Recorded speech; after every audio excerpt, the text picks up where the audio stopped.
习近平曾说过一句话：南有夫子庙，北有隆福寺。当年听起来像文化情怀，今年再听更像求神地图。就在小年这一天，习近平出现在了北京的隆福寺。观众朋友，您可能知道，习近平有个习惯，越是困难的时候，他越爱往寺庙跑。而隆福寺偏偏不是普通寺庙，在历史上它有个身份，皇家祈福专用地。习近平很可能就是冲着这个定位去的。一个皇家，一个祈福，这都是习近平现在最放不下的东西。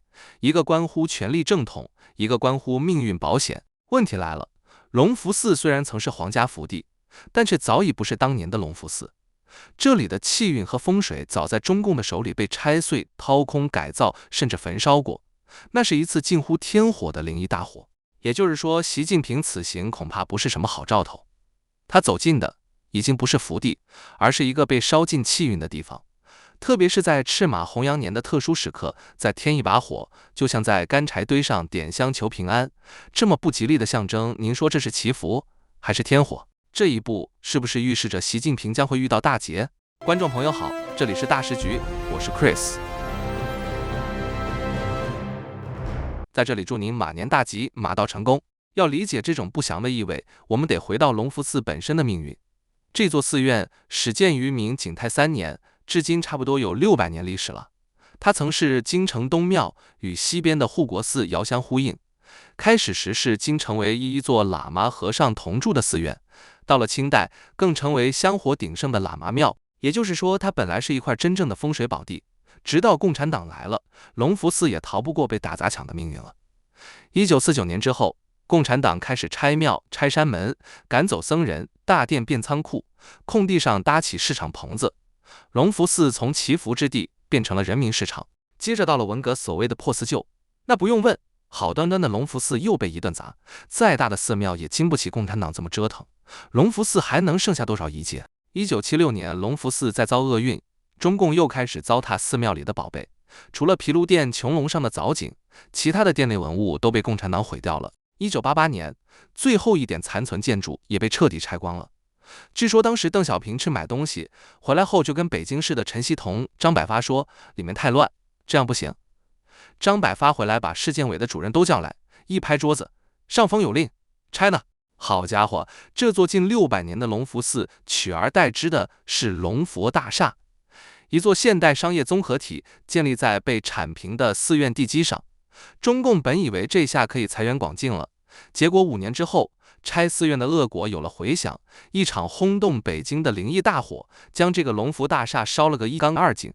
1993年8月23日晚上，隆福大厦突然起火，消防设施却全部失效，灭火喷淋系统没开，防火卷门没落下，蓄水池竟然是空的。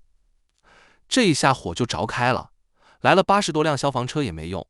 大火连烧8个小时，把4层楼的大楼烧个一个精光，据说经济损失达到2000多万。这可是在1993年啊，当时的2000多万相当于现在的多少钱啊？这场大火的离奇之处在于，火势虽猛，但大厦周边的商家、小店、住户、平房、胡同街道全都毛发无损，平安无事。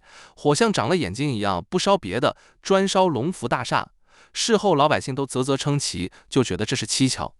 这场大火为什么只烧隆福大厦呢？百姓私下议论纷纷，因为拆了隆福寺庙宇，惹怒了神佛。北京市一看隆福大厦烧了，没办法，再建吧。结果更诡异的事情还在后头。施工队挖着挖着，突然从地下挖出2只巨大的石龟，据说石龟有汽车那么大，石龟身上还刻着字，一只写着金字，一只写着寿字，还有一行小字，注明这是明初刘伯温埋下的镇物。照理说，既然是镇物，可不敢乱动，赶紧埋回去吧。但是共产党却没啥不敢的，这对巨龟被直接拉走，从此下落不明。从那一刻起，隆福寺的最后一道风水正气也被破坏掉了，几百年传下来的宝地就这样被共产党给糟蹋没了。于是，在新建的隆福建筑的外观在民间得到了一个外号“骨灰盒”。这座大厦的外形确实不伦不类。习近平来的这个地方被老百姓称之为骨灰盒设计的建筑前，难道不感到晦气吗？1993年，一场天火惩罚了拆毁隆福寺的北京市政府。2026年，赤马红羊再添威力，会不会再点一把火？这一次烧的还会只是建筑吗？还是会烧到习近平？习近平在小年当天走进骨灰盒隆福寺，已是不祥之兆。台湾知名命理专家、国际紫微学会创办人大庚先生也预言，习近平也就这一届了。大庚表示，至于习近平，他想要活到150岁，但是人不是活下去就好啊。你要问活的质量如何，权柄能撑多久，习近平也就是这一届了，大概就这2年吧，动荡，然后就下来。现在他把张幼霞也干掉了，说法很多。不管你从什么角度来看这件事情，都表示说他们在内斗。虽然习近平对官员的监控无孔不入，但如果你觉得你日子过不下去了，如果你是手握10几万军队的将军，你觉得打台海容易还是打中南海容易？既然打台海这么难，何不转向打中南海？很多人中间落马被干掉，一直在换人。上次换掉9个他提拔上来的将军，他为什么要换这些人？他亲手提拔上来的，他为什么要把他们换掉？那一定就是这些人不忠诚、不听话吗？大庚认为，在这样一个混乱的状态下，习近平那个土皇帝是不可能有办法动武的。他现在一定很怕，如果说决定要动手打仗了，兵权出去之后，那支枪会不会调回来对向中南海，是没办法确定的。之所以这样子换人，原因就在于此。所以台面上看起来他的权力是越来越集中，可他为什么要集中？因为他害怕，所以说他的局势不像我们想的那么的好。而且拖过2027年，中共再无犯台可能，因为拖过那个时间点，他就没有国力可以打了。而且中共当下不断换将军，不断整肃，不要说一个国家，就算是一个帮派要出去打架的时候，那个帮主一直在换人，你觉得怎么打？用谁打？所以他其实是压力巨大的。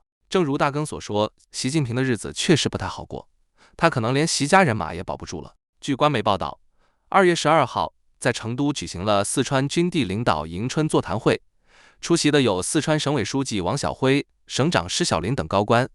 出席的军方将领有西部战区中将副政委兼政治工作部主任张少颖、中将副司令文静飞等驻川部队的领导，但西部战区司令汪海江和政委李凤彪2名上将却同时缺席了该军地迎春座谈会。2021年8月，汪海江升任为西部战区司令，并于2021年9月晋升为上将军衔。2021年7月，李凤彪上将从中共战略支持部队司令转任为西部战区政委。在此后的几年中，汪海江和李凤彪都同时出席年度四川军地迎春座谈会，直到今年却罕见双双缺席。值得注意的是，汪海江与原中央军委会政治工作部主任苗华、原军委副主席何卫东都有交集。汪海江曾是何卫东的下属，而且他获得苗华多次的火速提拔，怎么看他都应该是习近平派系的人。而李凤彪是汪海江的搭档，张幼霞被抓之前，汪海江就已经多次缺席中共的会议和活动了。张幼霞被抓后，汪海江并没有因此复位，反而再次缺席重要活动。这从某种程度上表明，习近平可能没有完全掌控军方，也可能无法继续保住自己的人马。再来看今年的团拜会，习近平的致辞也罕见缩水了。2月14号，北京大会堂办了一场标准配置的政治大戏，中共中央、国务院团拜会，台上是熟悉的阵容，李强主持，习近平讲话，7常委到齐，外挂一位友情出演的副主席韩正。官媒的描述依然很套路，灯光璀璨，喜气洋洋，2000多人欢聚一堂，听起来像春晚分会场。但问题是，这场看似热闹的团拜，更像一场压力测试。时评人古城分析认为，表面是过马年，背后却是3层焦虑同时在线。军权空心化、习近平的孤岛处境和官僚系统的集体恐慌。按剧本来说，团拜会应该是中共最团结时刻的展示场，尤其是在此前刚刚传出军委高层震动之后，习近平本该是心头大患已除，军权重新到手，信心满满登场。但央视镜头里的画面却有点不对劲。今年出场的习近平没有往年的稳健气场，反而步伐略显蹒跚，神情疲惫，整场讲话笑容寥寥，脸部肌肉线条僵硬紧绷，偶或抽搐，挤出些许牵强苦笑，也都是礼仪需要。全无2024年团拜会龙马精神的轻松笑颜，更无2025年蛇行千里的自信弧度。2026年更像是一种强行镇场。再看讲话内容，这次习近平罕见承认，2025年很不平凡，内外形势复杂，经济顶压前行，并说只要保持战略定力，一定会不断积小胜为大胜。翻译一下就是，现在不好，但还撑着。相比之下，2024年的风景这边独好2025年的历经风雨见彩虹，习近平今年的语气更像是在黑夜里吹口哨，这不是自信，而是壮胆。更微妙的是，习近平特别提到，2026年是“十五五”开局年，也是中共建党105周年。听起来是重大历史节点，但眼下的现实是官场失踪人口呈反腐新型风景线，中共官场人人自危，哪有心思过年？在这种氛围下，2000多名团拜代表坐在台下，表面鼓掌微笑，内心却如惊弓之鸟，恐怕人人心里痛恨习近平。今朝还坐在人民大会堂，代表着人民过大年；明年不知道是否就坐在秦城监狱的大厅内，代表着阶级敌人认真改造了。所以，2026年的团拜会像极了中共的末日预演。这精心包装的喜庆，不是习近平权力回归的洗礼，而是中共当局最后的假面狂欢。这里是大时局，感谢您的陪伴与思考，请订阅、分享并打开小铃铛，一起在动荡中坚守真相，在黑暗中点燃希望。